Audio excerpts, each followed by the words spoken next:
Welcome to all those joining us, and welcome to those listening to the recording. We have an incredible human being with us today, a fine gentleman out of Europe, actually, Erik, who I've had interacted with over the years, and hopefully I'll get a chance to meet in person in the future. Very, very much would look forward, as he and I were just discussing briefly. Let me a little bit about Erik before I bring him in. He says he's on a journey toward more, faster, happier, um, creating conditions for teams and organizations to grow and succeed together with their customers. So definitively, he's on a journey, which is absolutely incredible because we definitely get an opportunity to experience some of it with him and learn from his journey and experiences so far. He also says he's a software researcher, systems engineer turned manager, leader, and navigator. Truly, he brings more than 25 years of leadership experience, both as an executive and strategist. Uh, we have him today, and he's got a passion for customers, products, services, flow, lean, agile, innovation, leadership, motivation, many, many things that he integrates. The integration, I'll say, of those facets and those experiences are really why we want to delve deeply with today. He's got a trio of books. I want to briefly mention them before Erik and share a little bit more. One of them is The Art of Strategy. This is Steps Toward Business Agility. He says it's an introduction to strategy through the insights of three strategists, Sun Tzu, John Boyd, and Simon Wardley. So that's one angle that he's going to bring forward. The next book is The Art of Leadership. This is about purpose and integrity for sustainable success. It's a guide, as such, for sustainable success in turbulent times, using purpose and integrity instead of pressure and control. So, definitively, a paradox that we were eager to learn more about. And his last book, The Art of Change Patterns for Success, a guide for sustainable success in turbulent times. You just take the titles, three books, that alone tremendous accomplishment. We have the great honor and the fantastic opportunity to talk with Erik today. So welcome, my friend. Thank you, Sai, and yeah, I'm a blushing for through thanks to your introduction here. It's great to be on the podcast and happy to talk about things that I'm passionate about. Change, leadership, and strategy. So, thank you for the intro. My pleasure, man. My pleasure. So give us a little bit of insight. Who is Erik? Yeah, I'm based out of Stockholm, Sweden. Been doing a lot of things throughout the years. Lived and worked in the U.S., lived and worked in Japan, studied in Germany. So I try to take a global perspective on things. I'm married since many years with my loving wife who's from Japan. So we have two kids. They're teenagers. So I know a bit about change and resistance and and stuff from that angle as well. What else is important? I played some football or soccer, as you call it in the United States, and did some table tennis. Yeah, I think that's the Excellent, short story. excellent. And your three books are, to put it quite bluntly, they're quite incredible in terms of the energy that's been in them and what have you. So just with the core, when you started with was the intent to get to these three, or did that just naturally emerge, Erik? Yeah, the process it's been a bit of a long and winding road. I mean, I've been interested in Sun Tzu since the late 90s. I did some strategy work, and I'm a practitioner, right? So I've been leading organization of up to 400 people internationally, and doing that, you of course do a lot of leadership, change, and strategy. So I was fascinated by the art of war, and the reason was it's sort of timeless. It's timeless wisdom, and it's sort of principles. So what I realized over the years, this is like first principles for strategy, and trying to apply that and work with it, interact with it, do it for many years in various positions in various companies, small companies, startups, mid-sized companies, incumbents, and then finally, realizing, this is something that I would like to write a book about. And I started back in 2017 writing some short blog posts around leadership and strategy and stuff. But then when I found Simon Wardley and John Boyd and realized that, hey, these are three perspectives on the same thing. They're all doing strategy in various ways, but it all goes back to the timeless principles, or first principles, if you will, of Sun Tzu. And then when I got that realization, okay, I could write a book on this. I could make them talk to each other, have a conversation, and that could hopefully be helpful for people who want to learn more and be inspired around strategy. So that's where it all started. So I started to write some blog posts, chapter by chapter, trying to make my own interpretation, because I mean, I was reading a lot of Sun Tzu translations, and they all provided different perspectives. Some were like totally into the history of China. Some were fantastic scholars in Chinese language. Others were military, high-ranking officers, colonels, and generals. But none of those interpreters were into leadership and modern strategy. So I thought maybe I could add another perspective to this in an interpretation, and then complement it with John Boyd. I mean, American famous strategist, inventor of the OODA loop, and then Simon Wardley, contemporary British strategist who invented Wardley mapping for visualizing strategy. So I think that's where it all started, and then we got this COVID thing. So I had all the chapters written in Medium article blog posts, but then during COVID, I got a lot of time. I wasn't commuting. No one was commuting, so we were working from home. So I got 2 hours extra, and someone asked me, "Can't you turn those blog posts into a PDF so I can read it on the tube in London?" And I was like, yeah, of course I can do that. But if I'm going to turn it into a PDF, why not turn it into a book? And I could use the distribution channels of Amazon or LeanPub and those kind of ways to publish it. So that's what I did during COVID. Beautiful, beautiful, and I love the way that you just expressed the strategists having a conversation, if you will, and with each other in that sense. And the question that comes to my mind is, as you look at experience and that conversation specifically, grabbed attention? What was common? What was you surprised you, Erik, in that, if you will? You mean with the combo of Boyd and Wardley and Sun Tzu, or you Yeah, mean? that combination, and definitively then across the three books. Yeah, I mean, for the first book, I mean, The Art of Strategy, that combo was pretty natural with Sun Tzu and Boyd and Wardley, since Boyd read a lot of Sun Tzu and was inspired by him, and the same with Wardley. He's read a lot of Sun Tzu and a lot of Boyd. So that connection was pretty natural. But then to the other books, when I had finished The Art of Strategy, I mean, I just started getting into Lao Tzu, another Chinese philosopher or leadership scholar or guru or practitioner, whatever you like to label him. So I started reading a lot of Lao Tzu translations and interpretations back in 2019. So that was, starting to realize that this could potentially be a sequel or a complement to The Art of Strategy. And at the same time, I actually bought a copy of the I Ching, which in my interpretation is the art of change. And this is again Chinese wisdom, 2,500, 3,000 years old stuff.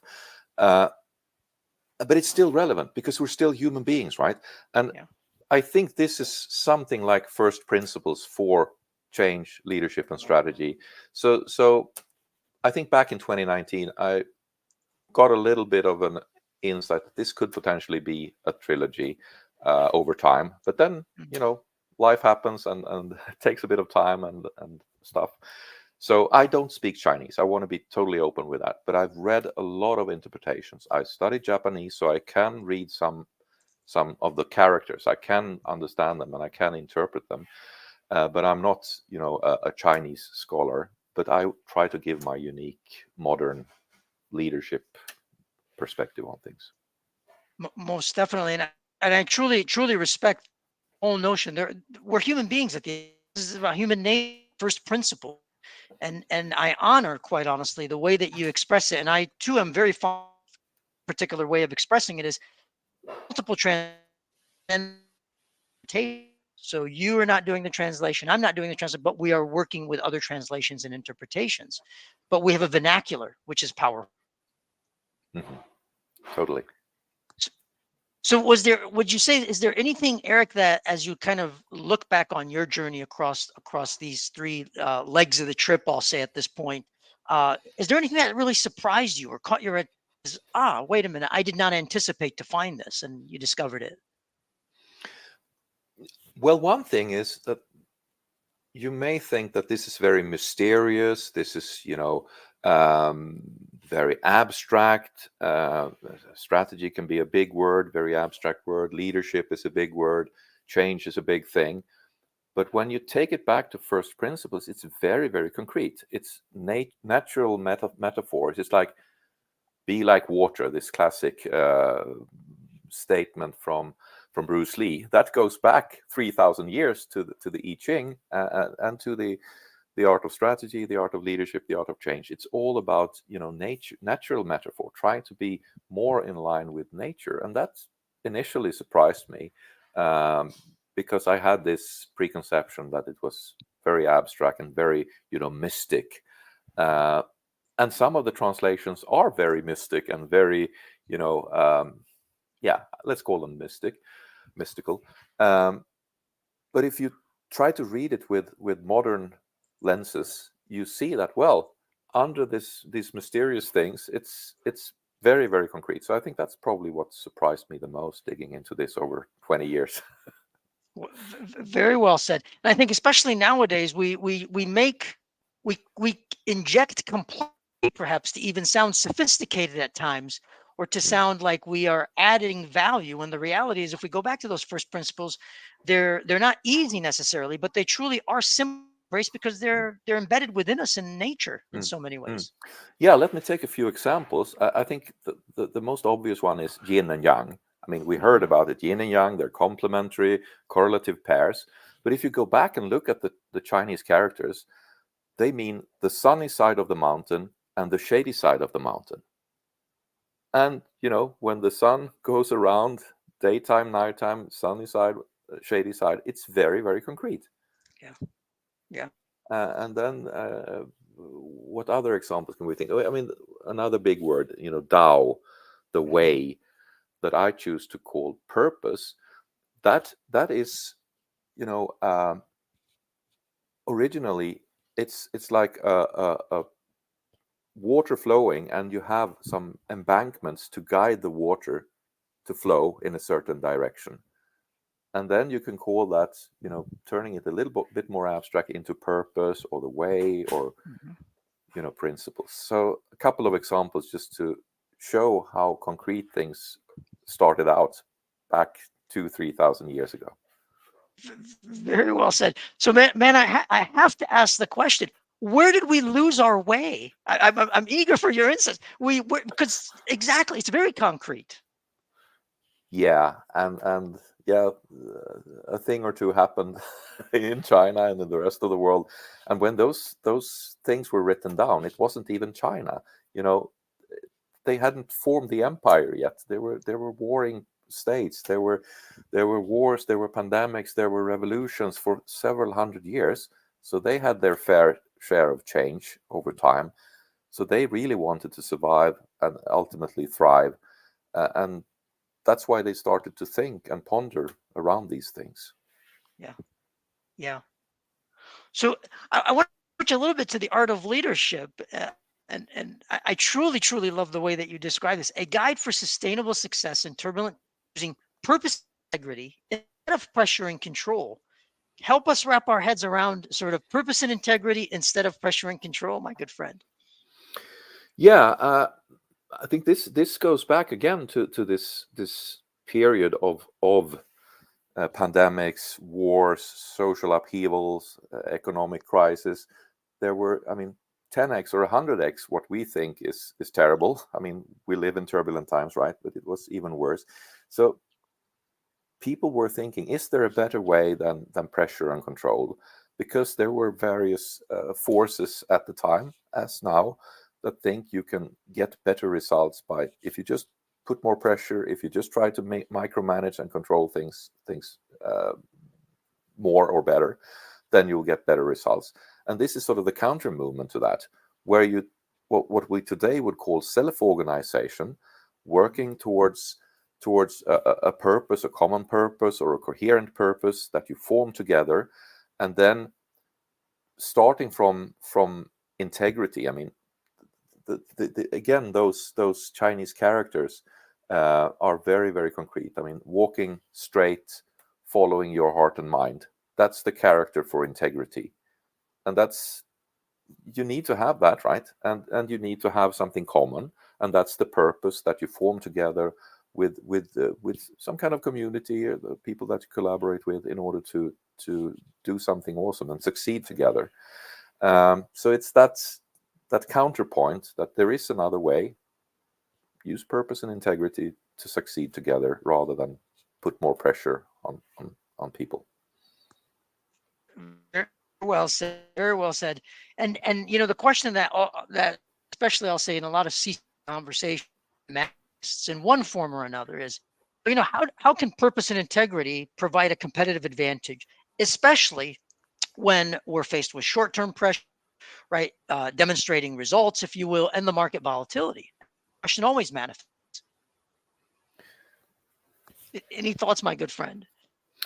Yeah, and I think that there are a number of examples of companies and of various leadership patterns and principles, starting with Lao Tzu back in what is now called China 2,500 years ago.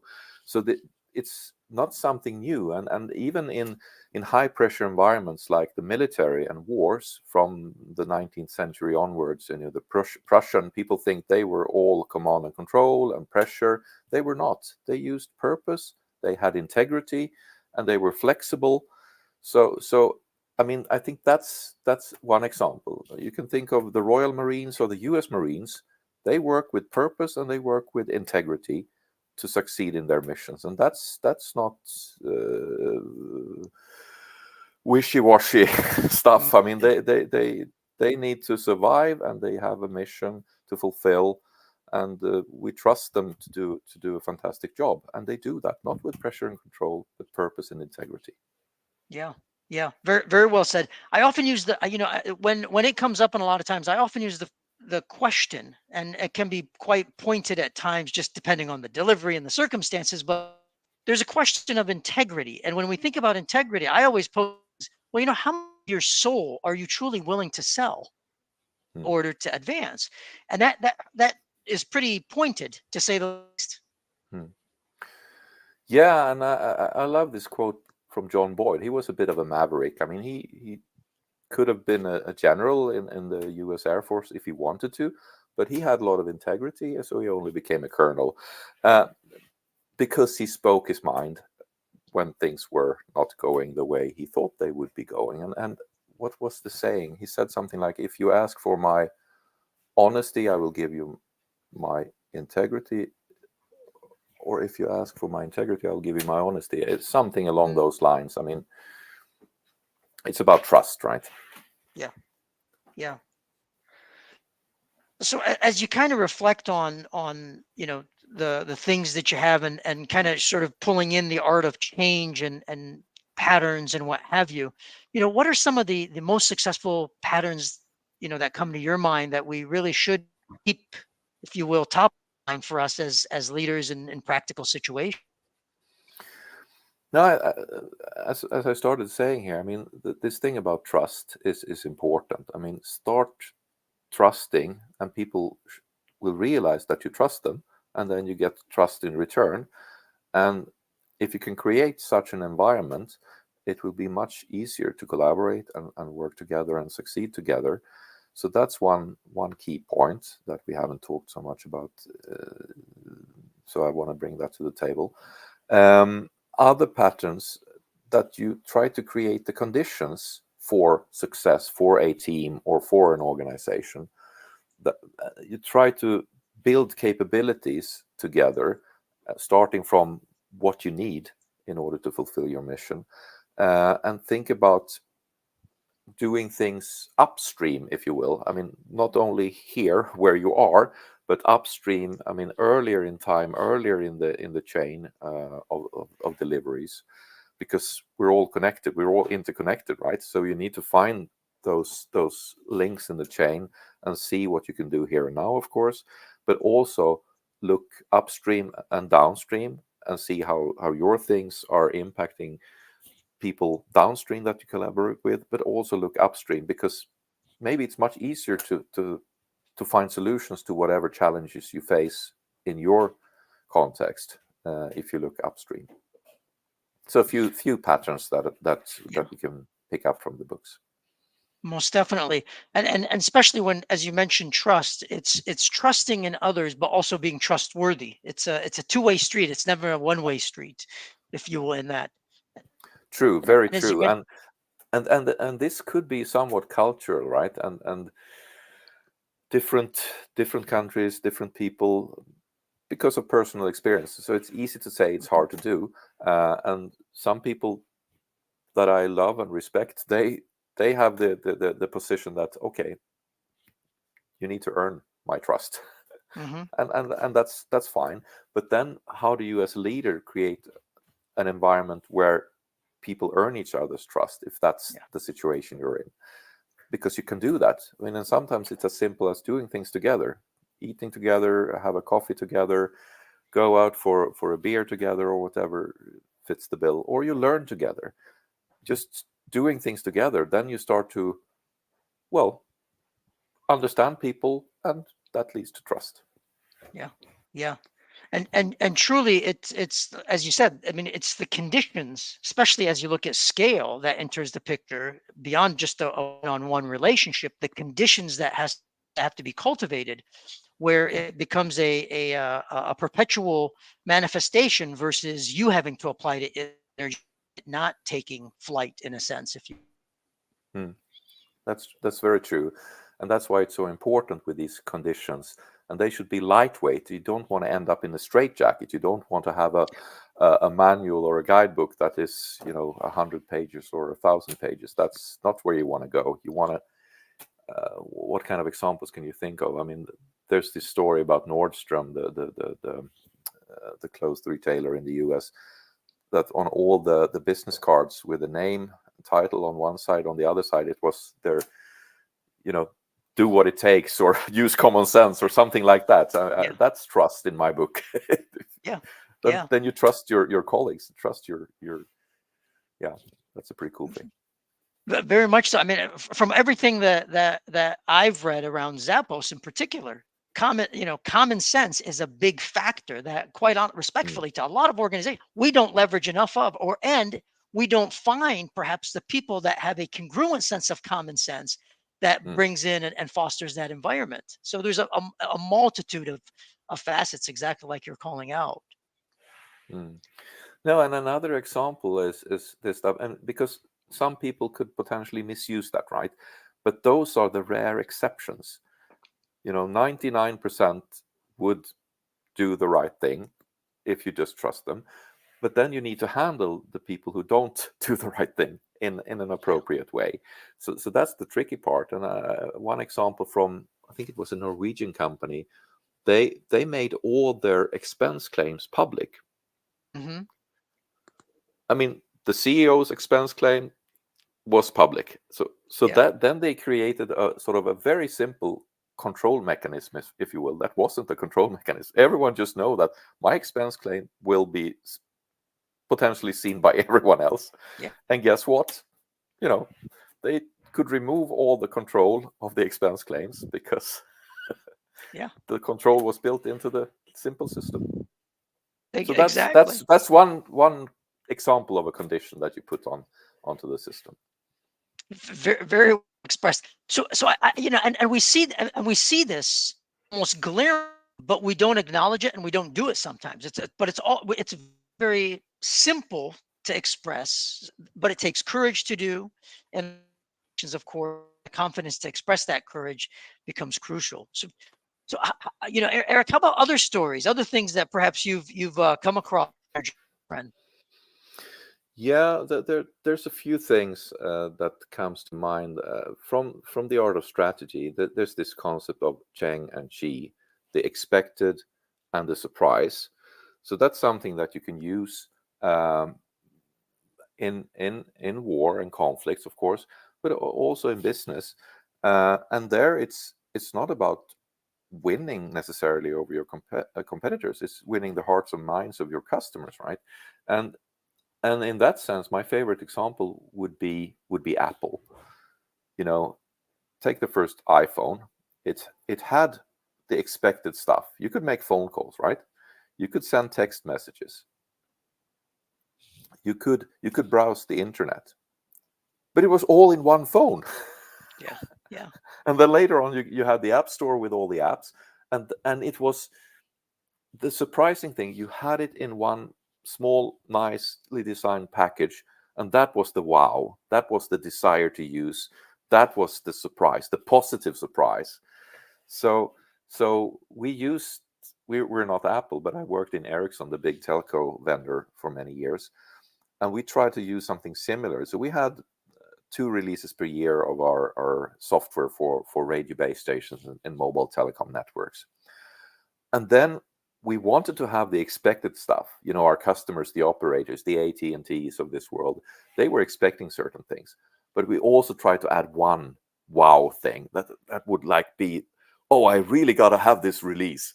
Otherwise, my life is not complete. I mean, that kind of feeling. So we were inspired by Apple, and we were inspired by Sun Tzu, the expected and the surprise. So I think that's one example. Um, and exactly as you mentioned, and here I'm going to reference Zappos again. Actually, the wow factor that Zappos actually has embodied, talked about in a lot of books, and the happiness book, etc. A very big one in the ordinary and the extraordinary, and in the Sun Tzu and the art of war, and what have. And in marketing terms, sometimes your customer, if you will, is another way to encapsulate that note. There's many ways we leverage this intuitively almost at times, and especially if we become aware of it, we can leverage it even more. exactly, and Zappos is a great example. They're a great inspiration, truly. So, so what kind of things, my good friend, are you kind of helping? What kind of things are you doing to help clients and others kind of absorb this type of wisdom? Mm. So I think it's important to be a practitioner. So always connected with the daily work, and sometimes I help other companies. So, for example, I worked with a big telco operator here in Northern Europe, and there I just try to help them, for example, visualize strategy. So Wordly mapping is a fantastic way of doing that. So you can see the landscape, and you can see the evolution of technology and business, and then you can start position yourselves and your own products or your own organization and your own business. You can benchmark versus competition. Where are they? You can reverse what they are doing, and you can see this together in your team. If you're a leadership team, it's so much easier if you visualize it, and especially strategy, which can be a bit abstract, and then you can make choices, because to me strategy is all about making choices. But if you don't have the same picture and you don't sing from the same hymn sheet, it's very hard to agree on what those choices are. And I think that's something that I've been doing in the companies where I worked over the years, and I sometimes help other companies do the same thing. So that's one thing. Then when it comes to leadership, what I've been doing in for example in Ericsson, we had this, we call it world-class product development, which was about you know helping technical leaders help each other and get better at developing products. And then we had things visualizing strategy. We had some leadership elements. So these were like specialists, experts, project managers, managers, and we wanted to help them with the principles, not with the details, because they were the experts, but also try to get the wisdom of the crowd by just facilitating a room full of, let's say, 24 people, divided into, let's say, 3 or 4 groups, to help each other. Okay, you're experts in that part of product development and you need help there. Okay, you should talk. You can coach each other. So another little example of what I've been doing through the years. Excellent. You kind of reflect on the past, if you will, journey that you've taken. Give us insights to what you look forward to and sort of the future. Where do you see all of your work going, my good friend? Yeah, I think right now, having just completed the trilogy with the Art of Change, I do little updates on the previous books. I mean, small things, yearly revisions. But taking it forward, I foresee talking about it in various forms, conferences, meetups, with you here today, to spread the word, because I think there's so much inspiration, so much energy, and so much untapped potential in these works. Um, putting it with the glasses of modern leadership, modern strategy, and modern change management, and make it concrete, but getting people to to read and reflect. I mean, inspire people to read and think for themselves, because it's all so much contextual, right? I cannot have all the answers, but I can provide questions, and that's what I try to do in sessions like this and in the books, to inspire people to think for themselves and think together with their colleagues. I think it's as simple as that, and as hard as that. Very, very well said. Very well said. There's always a question. There's always a question that likewise comes up, especially I'll say when organizations or teams are trying to adopt something or change or transform, if you will, if we just use the more broad term. Are we ready?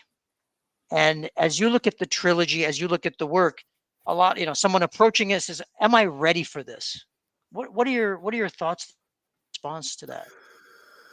Yeah, that's a big one. I think it's about situational awareness. That's a big word, but in reality, it means that you have some understanding of your environment and of your context, and that you get different perspectives to try to see your context and your landscape, and try to put those perspectives together, because then you will help each other see things that no one will get the complete picture without the help of the others.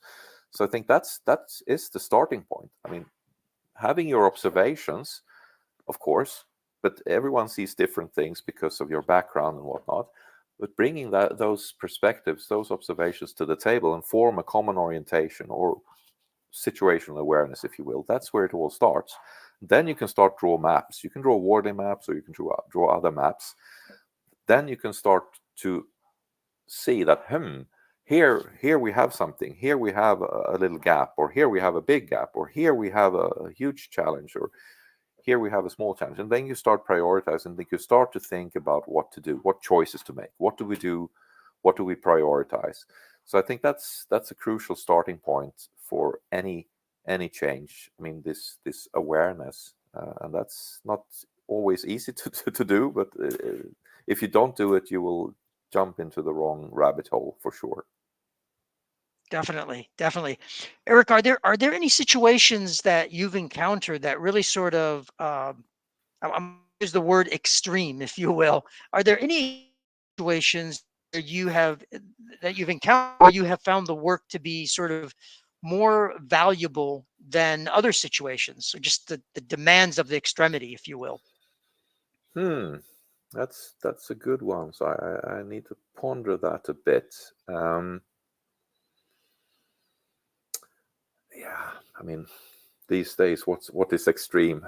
I Yeah, can't say it's been extreme. I mean, there's so many extreme things with wars and pandemics and things. So compared to that, no, I can't say it's been extreme. We had some tough challenges in the companies that I worked in, and what we did, for example, without going into details because it's sort of business confidential, but yeah, what we did was just to use this Wardley mapping as a tool to visualize to ourselves that, okay, what is our product doing? What's our platform doing here? Is this really where we want to go? Where are we now? And how could we do this better? Should we do all of this ourselves? Should we buy some components here, or should we build it ourselves? Should we buy it, or should we outsource certain parts? So those are typical examples from corporate life where you could use these visualization techniques to help you out of difficult situations where you happen to end up in for yeah. historical reasons. Definitely, definitely, and we definitely wouldn't want you to get into confidential stuff. 100% by all means. Y- Mm. there's a sense, and I'll ask it as a question, but there's a sense around Wardley mapping. Would you suggest, if you will, Wardley mapping as sort of f- a good initial step for someone who wants to kind of get into the water with this content and wisdom that you're sharing? Yeah, I think so.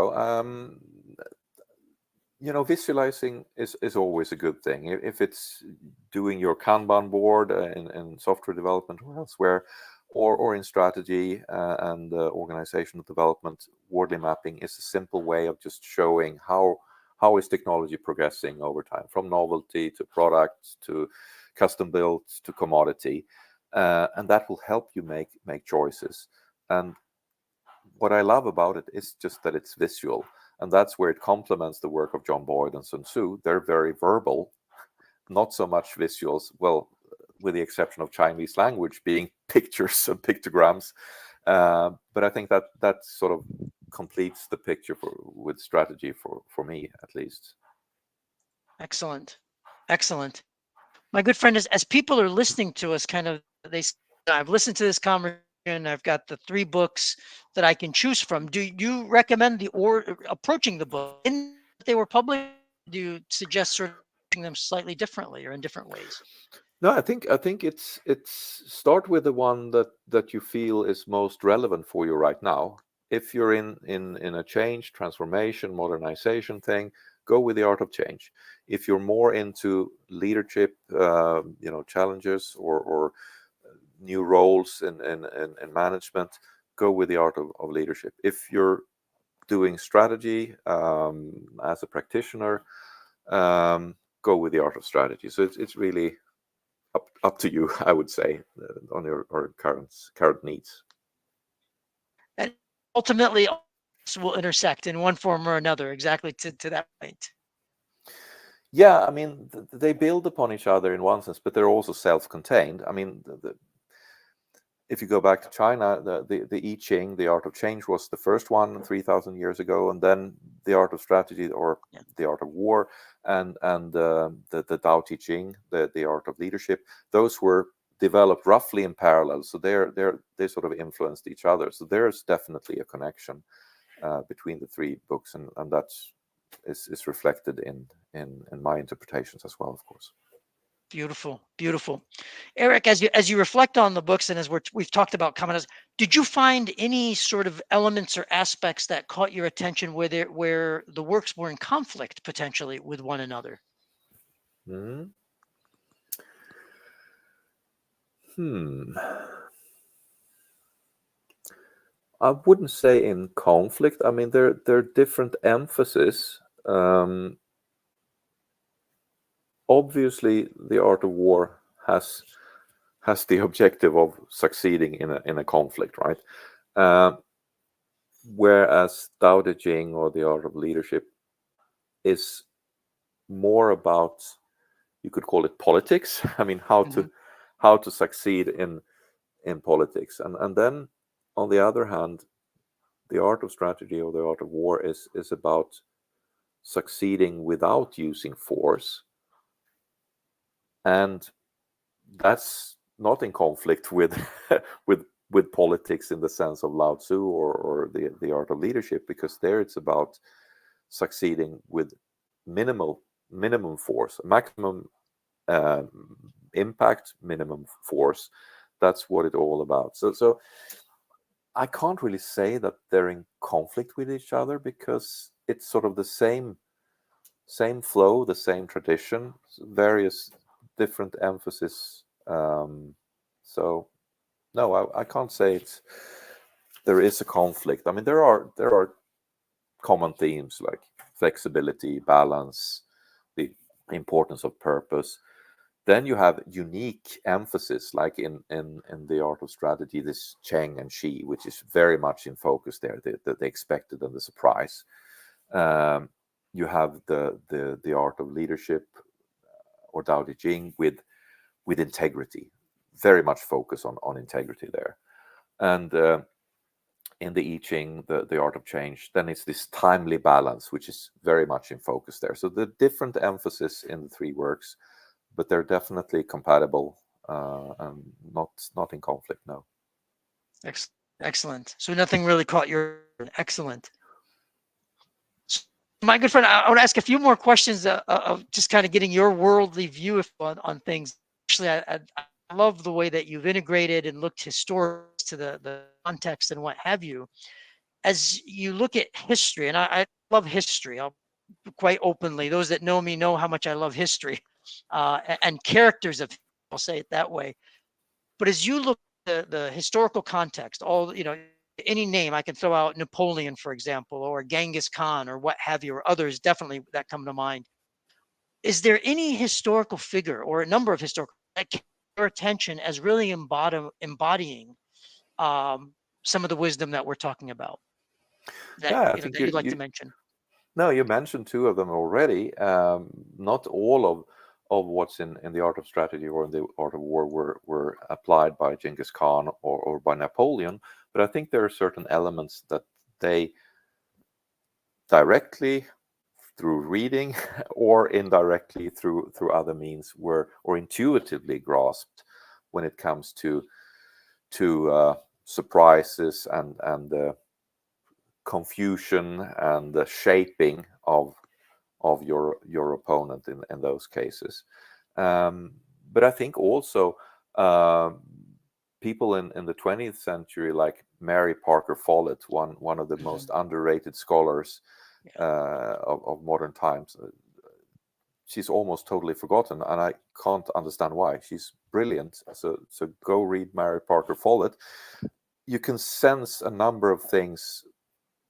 I don't know if she read Lao Tzu or not, but it's totally coherent, it's totally congruent, totally resonates with what she's writing about, contextual things, and trusting people and self-organization, moving away from command and control or pressure and control towards more purposeful and integrous work. So maybe people don't know Mary Parker Follett, but I wanna give her a shout out here. So that's what other people can you think of? I mean, there are people using things like Boyd's OODA loop for bad purposes. I mean, creating polarization and creating confusion and creating rage loops, and that's that can be used in politics for and we have seen that in many countries across the globe. And I don't want to go into specifics, but definitely, and I appreciate you calling out Follett. If you Drucker acknowledged her tremendously as quite foundational. So I'm Drucker called her out. I'm really glad you mentioned her name. Truly a figure. If people have not delved into Follett's work, tremendous work there. So my good friend, I know I have you for a little bit more time. Sort of things I want to leave our audience with. What should people keep in mind, as they take away from this conversation and definitely delve deeper into your work? No, I think the importance of purpose. I mean, getting to purpose through situational awareness, that's important in change, that's important in leadership, that's important in strategy. So that's one of the key things. The importance of flexibility. Be like water. I mean, the water metaphor is fantastic.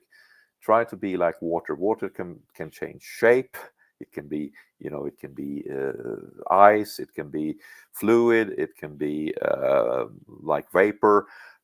So have that metaphor, but still keeping your integrity. That's like the balance act, right? And Yeah. being aware of balancing.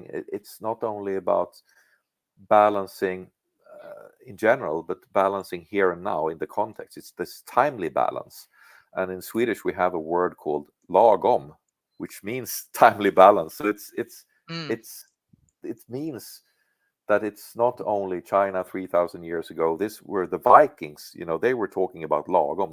It's an important thing. You need to balance things, not exaggerate, not too much, not too little. So they even had one word for it. And of course, there's a character for this in Chinese. So those are a few things that are important to remember. So yeah, I think I'll stop there. excellent. Excellent. And I really appreciate, there's the unknown and a lot of the things that show us about really, we shouldn't confuse what is valuable or what is a valuable, what is a value, excuse me, with something that's complex or look sophisticated. Elegance in a degree of simplicity provides value and is valuable.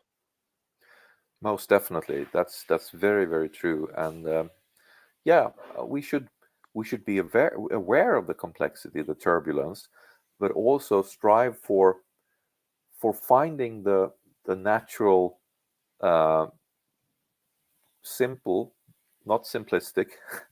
Yeah. But that's what we should strive for, and doing that together, that's a worthwhile purpose. Said. Well said. My good friend, thank you so much for the words. We sign off at this point, my good man.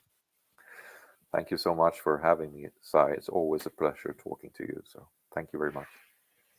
The pleasure is all ours, and the invitation is always you return. We look for your future work, and I hope you will make the time likewise as you put more great work out there. You'll rejoin us, and if you will share some of the wisdom. So thank you, thank you, thank you all around. Happy to do that. Thank you very much. Thank you, thank you for all those that. Thank you for all those listening to the recording. Erik is on LinkedIn. Definitively an incredible human being that you should follow to get to know his work, his book, and powerful contributions. Thank you to all, and thank you to Erik for joining us today. Take good care. Thank you. Take care. Thank